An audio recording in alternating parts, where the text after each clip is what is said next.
Warm welcome to digital education centre. आज जो है ये वीडियो सेकेंड सेमेस्टर के जितने भी स्टूडेंट हैं जो अभी फर्स्ट सेमेस्टर का एग्जाम देकर सेकेंड सेमेस्टर के लिए वेट कर रहे हैं या सेकेंड सेमेस्टर में आ गए हैं, उनके लिए ये वीडियो मोस्ट इंपॉर्टेंट होने वाला है। क्योंकि आज जो है मैं आप लोग को सिलेबस के रिगार्डिंग जो है इंपॉर्टेंट अपडेट देने वाला हूँ, इंपॉर्टेंट चीज जो है आप लोग को बताने वाला हूँ।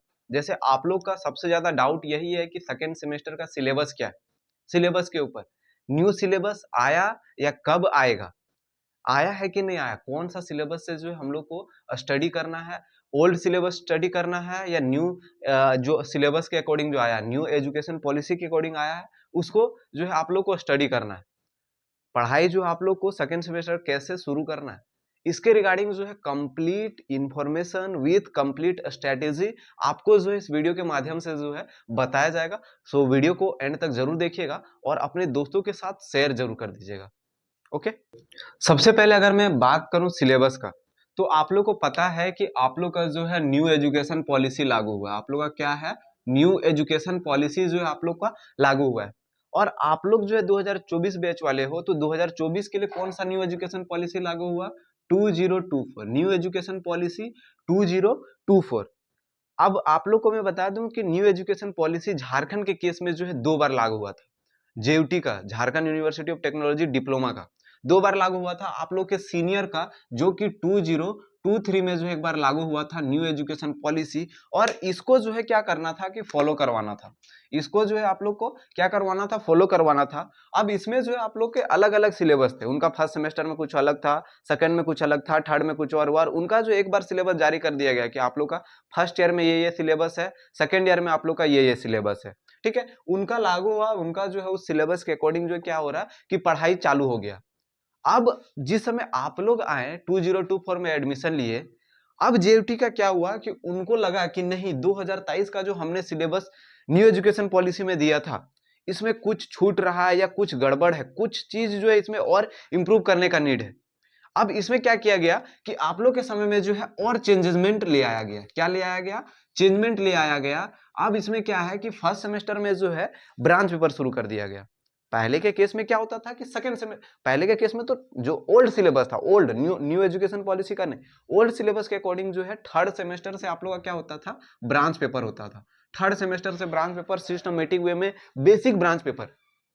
अगर कोई बेसिक इलेक्ट्रिकल के स्टूडेंट है तो बेसिक इलेक्ट्रिकल पढ़ेगा, इलेक्ट्रॉनिक्स का स्टूडेंट है तो बेसिक इलेक्ट्रॉनिक्स पढ़ेगा, सिविल के हैं तो बेसिक सिविल मैकेनिकल पढ़ेंगे। तो ऐसा हुआ करता था। तो न्यू एजुकेशन पॉलिसी के अकॉर्डिंग जो है 2023 में सेकेंड सेमेस्टर से ब्रांच पेपर ले आया गया। सेकेंड सेमेस्टर में क्या कि 4 जो है कॉमन पेपर और 1 ब्रांच पेपर लाया गया। अब आप लोग के केस में क्या हुआ, आप लोग के केस में ये हुआ कि फर्स्ट सेमेस्टर से ही आप लोग का ब्रांच पेपर, फर्स्ट सेमेस्टर से ही जो है आप लोग का क्या हुआ, ब्रांच पेपर। अब इसमें ब्रांच पेपर में क्या लाया गया कि जो आप लोग का थर्ड सेमेस्टर का कुछ कुछ पेपर था वो ले आया गया, फोर्थ सेमेस्टर का कुछ कुछ पेपर था वो ले आया गया, फिफ्थ सेमेस्टर का कुछ पेपर था वो ले आया गया। अब इसमें क्या है कि यहाँ पे भी चेंज हुआ, यहाँ पे भी चेंज हुआ। अब यहाँ पे कंसेप्ट देखो कि अगर 2023 में न्यू एजुकेशन पॉलिसी लागू हुआ था, तो 2023 के स्टूडेंट का क्या होगा कि हर सेमेस्टर में चेंज होगा, हर सेमेस्टर में अलग सिलेबस होगा। अब सेम केस जो 2024 वाले स्टूडेंट है, अब 2024 में भी क्या होगा कि आप लोग का भी क्या, हर सेमेस्टर में आप लोग का सिलेबस चेंज होगा। सिलेबस चेंज क्यों होगा, क्योंकि आप लोग का तो फर्स्ट सेमेस्टर में चेंज किया था। अगर सिलेबस आप लोग का चेंज करना नहीं रहता, अगर आप लोग का सिलेबस चेंज करना नहीं रहता, तो फिर 2024 का न्यू एजुकेशन पॉलिसी क्यों लाता, 2023 में फॉलो करवाता। जो 2023 आप लोग के सीनियर पढ़ रहे हैं, सेम चीज फॉलो करवाना रहता। इतना झंझट का तो कोई नीड ही नहीं था, इतना पैसा खर्चा करने का नीड नहीं था। तो आप लोग यहाँ पे ध्यान दो, आप लोग का सिलेबस क्या होगा कि चेंजेस होगा। आप लोग का सिलेबस क्या है, चेंज होगा। चेंज क्यों होगा, जैसे आप लोग फर्स्ट सेमेस्टर में पढ़े हैं, इलेक्ट्रिकल ब्रांच के स्टूडेंट, इलेक्ट्रिकल ब्रांच के स्टूडेंट पढ़े फर्स्ट सेमेस्टर में, जो ब्रांच पेपर आप लोग का था power system, basic of electrical power generation जिसको बोलते हैं, सेम टू सेम सिलेबस तो थर्ड सेमेस्टर में भी दिया हुआ आप लोग के सीनियर का, वो भी क्या, न्यू एजुकेशन पॉलिसी के अकॉर्डिंग, न्यू एजुकेशन पॉलिसी के अकॉर्डिंग। इलेक्ट्रॉनिक्स का पेपर जो आप लोग पढ़े हुए हैं, इलेक्ट्रॉनिक्स का जो पेपर आप लोग पढ़ रहे हैं, same to same second semester में था, सेकेंड सेम में था, थर्ड सेम में भी कुछ कुछ पेपर है सेम टू सेम। जो आप लोग जो है और भी अदर जो सर्वेइंग वगैरह पढ़े हैं, ठीक है, सर्वेइंग वगैरह जो पढ़ रहे हैं आप लोग, तो ये भी तो थर्ड सेमेस्टर में सेम टू सेम है, सेम टू सेम तो है कुछ कुछ कॉमन पेपर। तो अगर चेंज नहीं करना होता तो सेम टू सेम वही वाला लागू करता नहीं। फर्स्ट सेमेस्टर में क्यों पढ़ाया, फर्स्ट सेमेस्टर में दे दिया, फिर वही चीज क्या थर्ड में भी पढ़ाएगा। अगर मान लो पावर सिस्टम दिया हुआ है इलेक्ट्रिकल का, थर्ड में भी न्यू एजुकेशन पॉलिसी के अकॉर्डिंग दिया हुआ है। अब जैसे क्या है कि झारखंड में सबसे बड़ा अफवाह फैल रहा है यही कि सिलेबस आप लोग का नहीं चेंज होगा। क्या है कि ओल्ड सिलेबस जो आप लोग का 2023 में जो सिलेबस चल रहा था वही चलेगा। अगर वही चलना रहता तो मैं ये बोलना चाहता हूं कि फिर फर्स्ट सेमेस्टर में क्यों चेंजेस किया गया, फर्स्ट सेमेस्टर में जो है बेसिक इलेक्ट्रिकल क्यों लाया गया, इलेक्ट्रॉनिक्स क्यों लाया गया, वो तो थर्ड में पढ़ना ही था। फिर अगर मान लो फर्स्ट सेमेस्टर में पढ़ा, फिर बच्चा वही चीज पढ़ेगा और सिलेबस में चेंजेस नहीं। आप इलेक्ट्रिकल का फर्स्ट सेमेस्टर का सिलेबस और थर्ड सेमेस्टर का जो है पावर सिस्टम का सिलेबस चेक कीजिए, सेम टू सेम है। तो बच्चा फर्स्ट में भी वही पढ़ा, फिर थर्ड में भी वही चीज पढ़ेगा। तो ये चीज थोड़ा सा ध्यान दीजिए। आप लोग का जो है यहाँ पर गलती थोड़ा सा जेयूटी का भी है, क्योंकि उन्होंने भी जो सिलेबस के ऊपर अच्छे से ध्यान नहीं दिया या क्या किया ये तो नहीं पता मेरे को, लेकिन इसमें लापरवाही जरूर हुई है। लापरवाही या तो सिलेबस बनाने वाले का हुआ है, या जेयूटी जो है अच्छे से जो सिलेबस कमेटी है उसको ध्यान नहीं दी। 2023 के लिए अलग सिलेबस जारी हो रहा है, 24 के लिए अलग सिलेबस जारी हो रहा है। फिर सेकेंड सेमेस्टर का बात आया तो सेकेंड सेमेस्टर में क्या है कि कोई कुछ बोल ही नहीं रहा है कि क्या है। अभी तक इसका कोई इंफॉर्मेशन नहीं है सेकेंड सेमेस्टर का। सेकेंड सेमेस्टर का अगर मैं बात करूं सिलेबस का, आप लोग के टाइम का कोई इंफॉर्मेशन नहीं है, कोई इंफॉर्मेशन कोई भी जो है कहीं भी जो है आप लोग का क्या है कि सिलेबस के रिगार्डिंग कहीं जिक्र नहीं हुआ। जेयूटी का साइट पे भी देखिए, साइट पे भी जो आप लोग का नहीं लिखा हुआ है कि सिलेबस क्या है। फर्स्ट सेमेस्टर का, थर्ड का, फोर्थ का सबका मिल जाएगा, लेकिन सेकेंड का नहीं मिलेगा। क्यों नहीं मिलेगा? क्योंकि जो है सिलेबस जारी ही नहीं हुआ है। अब जेयूटी जो है सिलेबस के ऊपर काम कर रही है नहीं कर रही है कोई इंफॉर्मेशन नहीं, कॉलेज के कोई टीचर को नहीं पता है, कॉलेज के प्रिंसिपल को नहीं पता है, किन्हीं को नहीं पता है। अब सब खुद से क्या एजम्पशन किए हुए हैं, नहीं सिलेबस चेंज नहीं होगा। क्या सिलेबस चेंज नहीं होगा, पहले वाला ही सिलेबस जारी होगा। अब यहां रहा क्या, कोचिंग इंस्टीट्यूट। अब कोचिंग वालों को क्या करना है कि कोचिंग वाले को तो अपना घर चलाना है, कोचिंग वाले को क्या करना है, अपना घर चलाना है। उनके पास ऑलरेडी पहले का रिकॉर्डिंग है, उनको कम मेहनत करना पड़ेगा, ज्यादा मेहनत नहीं करना पड़ेगा। तो वो क्या ही बोलेंगे, वो क्या बोलेंगे, हाँ सिलेबस चेंज नहीं होगा, पहले वाले सिलेबस के अकॉर्डिंग जो है ना, पहले वाले सिलेबस के अकॉर्डिंग ही जो है क्या होगा कि पढ़ाई होगा, मेरा कोर्स है ले लो। ठीक है, अब बच्चा भी यही क्या, मेरे को तो आधा ज्यादा बच्चा ये बोल रहा है कि सिलेबस क्यों चेंज होगा, हम लोग का तो पहले वाला सिलेबस फॉलो होगा। भाई जब पहले वाला सिलेबस फॉलो होता तो तुम लोग का जो है न्यू एजुकेशन पॉलिसी 2024 क्यों लिखता, लाने का कोई मतलब ही नहीं था। 2024 में सेम टू सेम पहले वाला सबसे बेस्ट था, पहले का जो 2024 में दिया था वही चीज फॉलो करवाता। ठीक है, तो अभी भी क्या है कि तुम लोग का सिलेबस में कुछ ना कुछ चेंजमेंट होगा। अगर मैं बात करूं सेकेंड सेमेस्टर का जो ओल्ड सिलेबस के अकॉर्डिंग, उसका उसमें जो है क्या क्या आप लोग का सब्जेक्ट है ये थोड़ा सा मैं आप लोगों को डिस्कस कर लेता हूँ।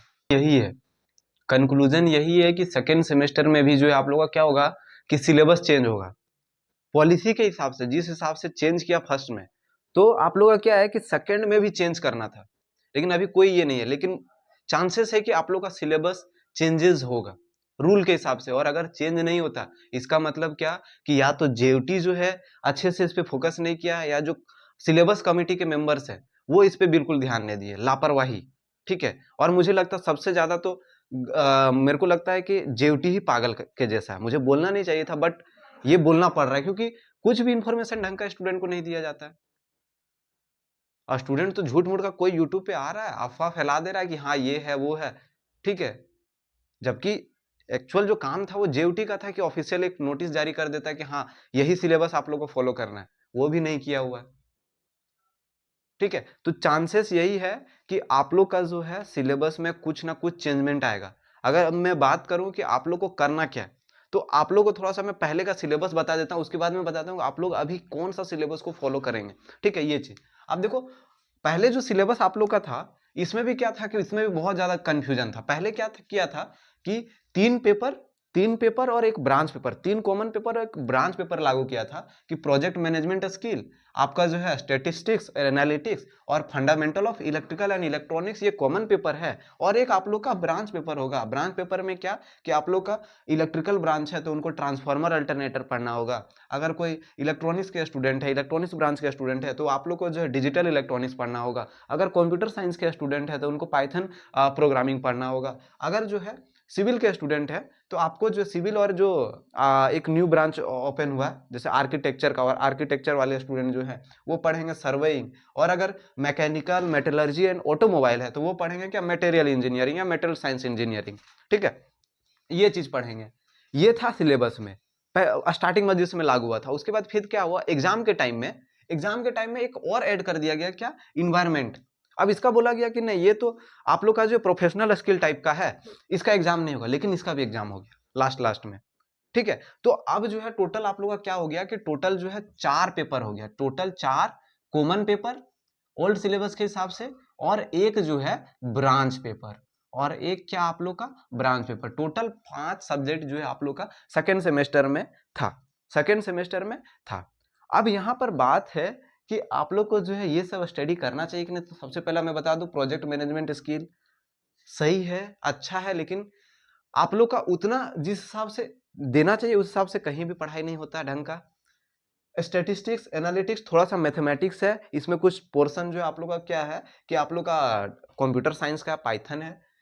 अगर मैं बात करूं सबसे अच्छा सब्जेक्ट अगर यहाँ पे है तो वो आप लोग का सब्जेक्ट क्या है, fundamental of electrical and electronics paper है। सबसे अच्छा सब्जेक्ट जो है, जो देना चाहिए एक्चुअल में इंजीनियरिंग स्टूडेंट को। और ये सारे ब्रांच पेपर के लिए, सबके लिए, सारे ब्रांच के स्टूडेंट के लिए, क्योंकि मैंने आप लोग को बताया था स्टार्टिंग में जब भी ब्रांच पेपर का शुरुआत होता है तो सभी को जो है इलेक्ट्रिकल, इलेक्ट्रॉनिक्स सबको पढ़ना होता है। तो इसमें अगर मैं बात करूं सबसे ज्यादा अगर इंपॉर्टेंट होगा ये सब्जेक्ट, तो अगर आप इलेक्ट्रिकल, मैकेनिकल, सिविल, मेटलर्जी वाले स्टूडेंट हैं, इलेक्ट्रॉनिक्स के स्टूडेंट हैं, तो सबसे ज्यादा इंपॉर्टेंट होगा आप लोग का। क्योंकि सब चीज यहाँ पे जितना भी टॉपिक पढ़ा हुआ सारे ब्रांच के स्टूडेंट को काम देता है फ्यूचर में। तो ये सब्जेक्ट जो आप लोग अच्छे से स्टडी कीजिए। ठीक है, अब जो है आप लोग का ब्रांच पेपर। अब देखो ब्रांच पेपर क्या है कि स्टार्टिंग में ही दे दिया गया, क्या, ट्रांसफार्मर अल्टरनेटर, सर्वेइंग दे दिया गया, इसमें न्यूमेरिकल भर भर के, ट्रांसफार्मर अल्टरनेटर में भी न्यूमेरिकल भर भर के, डिजिटल इलेक्ट्रॉनिक्स में भी न्यूमेरिकल पोर्शन पूरा भर भर के, मेटल इंजीनियरिंग थोड़ा सा थ्योरी, इसमें भी न्यूमेरिकल कुछ कुछ है। पाइथन तो पाइथन है ही भाई अपने आप में, समझ रहे हो ना पाइथन का मतलब। तो अब स्टार्टिंग से ही बच्चा को ये सब दे दिया गया। अब दिक्कत क्या है कि स्टूडेंट का बेसिक कंसेप्ट ही क्लियर नहीं। अब मान लो कि किसी को ट्रांसफार्मर अल्टरनेटर पढ़ाया जा रहा है। अब स्टूडेंट जो है फर्स्ट सेमेस्टर, सेकंड सेमेस्टर में आया, फर्स्ट सेमेस्टर में भी ऐसा कोई पेपर नहीं था जिसमें बच्चा पढ़े कि अगर इलेक्ट्रिकल वाला बच्चा और इलेक्ट्रॉनिक्स वाला बच्चा है, ये आप लोग का चार्ज क्या होता है नहीं पढ़ा है, इलेक्ट्रिसिटी क्या होता है, बेसिक इलेक्ट्रिसिटी नहीं पढ़ा है, बेसिक इलेक्ट्रिकल नहीं पढ़ा, जिसमें करंट, वोल्टेज, ठीक है, रेजिस्टेंस, रेजिस्टिविटी, इंडक्टेंस, इंडक्टिविटी, ये सब कुछ पढ़ा ही नहीं है। तो बच्चा को समझ कैसे आएगा, तो आप लोग को सबसे पहले क्या करना चाहिए था कि आप लोग को स्टार्टिंग में जो बेसिक पढ़ाना चाहिए था, जो कि आप लोग का सेकंड सेमेस्टर का फिजिक्स में रहता था। ठीक है, फंडामेंटल ऑफ इलेक्ट्रिकल इलेक्ट्रॉनिक्स में दिया हुआ, लेकिन अब बच्चा मान लो फंडामेंटल ऑफ इलेक्ट्रिकल इलेक्ट्रॉनिक्स पहले पढ़ेगा, तभी जाके जो है बच्चा को क्या है कि आप लोग का ट्रांसफार्मर अल्टरनेटर, डिजिटल इलेक्ट्रॉनिक्स जो है समझ में आएगा। तो थोड़ा सा सिलेबस में है। अब आप लोग को करना क्या है, सिलेबस कौन सा फॉलो करना है, तो ये मैं आप लोग को बता दूं कि अभी जो है आप लोग कोचिंग वगैरह अगर आप लिए हैं तो बहुत बढ़िया, लेकिन कोई फायदा नहीं है। हो सकता है फ्यूचर में अगर सिलेबस चेंज हुआ तो पूरा पूरा बर्बाद हो जाएगा। जो रिकॉर्डिंग आप लोग लिए हो कहीं पे, पूरा जो है रखा का रखा ही रह जाएगा। तो अभी जो है मैं जिस तरह आप लोग को फर्स्ट सेमेस्टर में जिस हिसाब से हेल्प प्रोवाइड किया था, जिस तरह से पेड कोर्स था, और मैंने पेड कोर्स में भी आप लोग को जो है क्या किया था कि लिमिटेड टाइम मेरे पास, हमेशा के लिए नहीं कि पेड कोर्स चला रहे हैं, एक दिन बचा हुआ एग्जाम का उस समय पेड कोर्स लॉन्च कर रहे हैं। ठीक है, 1 डेढ़ महीना पहले ही मैंने बंद कर दिया। तो अभी जो है आप लोग का क्या है कि सबसे पहले जो आप लोग का डेमो क्लासेस चल रहा है, और डेमो क्लासेस जो आप लोग को मैं ये सिलेबस के हिसाब से ही बताऊंगा, लेकिन आप लोग का जो बेसिक चाहिए, इलेक्ट्रिकल का बेसिक, वो बहुत इंपॉर्टेंट है। वो चार्ज से शुरू होता है भाई। अगर कोई आप लोग इलेक्ट्रिकल वाले हो तो कोई भी अगर स्टडी करेगा कंपटीशन का या ब्रांच पेपर, तो बेसिक जो है ना, चार्ज, वोल्टेज, करंट, रेजिस्टेंस, ये सब के बारे में जो है स्टडी किया जाता है। यही सब में बहुत सारा कंसेप्ट है। अगर ये सब क्लियर हुआ तो ब्रांच पेपर धीरे धीरे खुद क्लियर हो जाएगा। सेम वे इलेक्ट्रॉनिक्स के स्टूडेंट का भी है। तो अभी जो है मैं स्टार्ट कर रहा हूँ क्या, डेमो क्लासेस सेकेंड सेमेस्टर का, जो कि आप लोग का लगभग 10 से 15 दिन, आप लोग का 20 दिन आप लोग का डेमो क्लासेस चलेगा। इसमें जो आप लोग को बहुत सारा फ्री लेक्चर्स भी आप लोग को जो है प्रोवाइड किया जाएगा।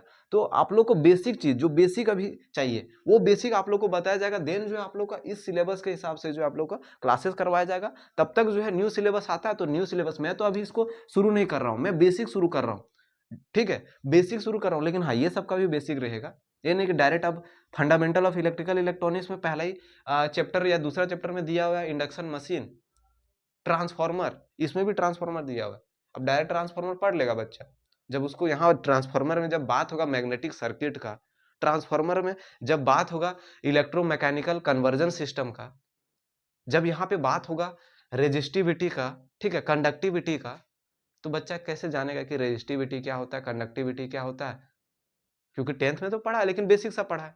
लेकिन बेसिक इलेक्ट्रिकल में तो इसमें बहुत सारा कंसेप्ट है, सीरीज पैरेलल का कंसेप्ट नहीं है बच्चा को, तो स्टडी कैसे करेगा? तो वो चीज जो मैं आप लोग को बेसिक से एडवांसेस का जो है, एडवांस का जो क्लास आप लोग को प्रोवाइड किया जाएगा। तो अभी बिल्कुल फ्री में क्लास जो आप लोग को दिया जा रहा है। तो यहाँ पे मैंने दे दिया है डिजिटल एजुकेशन सेंटर का, जो आप लोग एप्लीकेशन इंस्टॉल कीजिए। एप्लीकेशन इंस्टॉल करने के बाद वहां पे डेमो क्लासेस का एक कोर्स आप लोग को मिलेगा, वो भी ₹1 में। वहां पे इनरोल कीजिए। वहां पे मोर देन आप लोग को 50 लेक्चर जो है, 50 लेक्चर मैंने फ्री में दे दिया आप लोगों को। ऑलरेडी अभी जो है 20 लेक्चर अवेलेबल है। अभी लाइव क्लासेस आप लोग आज शाम से चल रहा है। तो लाइव क्लासेस जो यहाँ पे आप लोग कीजिए, बेसिक पढ़िए, फिर उसके बाद ये सब स्टडी कीजिए। और फ्यूचर में 10 से 15 दिन आप लोग वेट कीजिए। 10 से 15 दिन में अगर सिलेबस आया तो समझिएगा कि सिलेबस चेंज हुआ, और नहीं आया इसका मतलब कि सिलेबस चेंज नहीं होगा। जेयूटी जो है अब मेहनत नहीं करना चाहता सिलेबस के ऊपर, ठीक है, क्योंकि सिलेबस के ऊपर वो खुद कंफ्यूज हो गया कि क्या दे। अब सेम टू सेम जो पहले वाला सिलेबस है वही लागू होगा, यही चीज। ठीक है, तो 10 से 15 दिन, अब 10 से 15 दिन आप लोग को बेसिक करना है। तो आप लोग जो है क्लास में जल्दी से जल्दी जो है इनरोल कर लीजिए। इसके लिए कोई चार्जेस नहीं लग रहा है। कोई आप लोग को ऐसा नहीं यहाँ पे है कि आप लोग को कॉल करके बोला जाएगा मेरा कोर्स लॉन्च करो। दूसरी जगह तो यही होता है ना कि आप लोग को बार बार कॉल करके बोला जाता है कि मेरा कोर्स है, आप लोग कोर्स में जुड़ जाइए। और ऑल ओवर झारखंड में मिनिमम फी में जो है हम लोग क्लासेस करवाते हैं। ये जो है आप लोग का, आपके सीनियर से पूछ लीजिएगा कौन सा क्लास कैसा है, कहाँ है, ठीक है। और अभी जहाँ भी आप लोग क्लासेस ले रहे हैं, एक बार पूछिएगा उसका बैकग्राउंड थोड़ा सा जान के, ठीक है, कि रिकॉर्डिंग दे रहा है कि आप लोग का जो है लाइव क्लास दे रहा है। तो मेरे यहाँ रिकॉर्डिंग बिल्कुल नहीं मिलता, ऑलवेज जो है लाइव क्लास हम प्रोवाइड करते हैं। ठीक है, लाइव क्लास स्टूडेंट से कनेक्ट होके, जितने भी फैकल्टी होते हैं। ओके, तो रिकॉर्डिंग का बात करूँ तो रिकॉर्डिंग तो मैं बोल दिया ना कि रिकॉर्डिंग तो एप्लीकेशन में मैं ऐसे ही दे देता हूँ। अभी भी आप लोग जाके देखिए, डिजिटल एजुकेशन सेंटर का फाइल बना के मैंने अपलोड कर दिया सभी का, ये सब जितना है, ठीक है। तो वहां से जो है आप लोग देखिए, क्लासेस करने में अगर कोई प्रॉब्लम आ रहा है तो यहाँ पे हेल्पलाइन नंबर दिया हुआ है, हेल्पलाइन नंबर पे कांटेक्ट कीजिए, आप लोग को इनरोल करने में हेल्प कर दिया जाएगा। ओके, सो अभी तक आप लोग जो है इतना ही, आप लोग डेमो क्लास करिए। उसके बाद जैसे ही कुछ अपडेट आता है मैं आप लोग को जल्द से जल्द प्रोवाइड करता हूँ। और फोकस करो बेसिक पे, डायरेक्ट सिलेबस पढ़ो मत, क्योंकि सिलेबस जो इधर उधर से दिया हो तो पहले बेसिक कंसेप्ट क्लियर करो। ओके, तो मिलते हैं नेक्स्ट वीडियो में।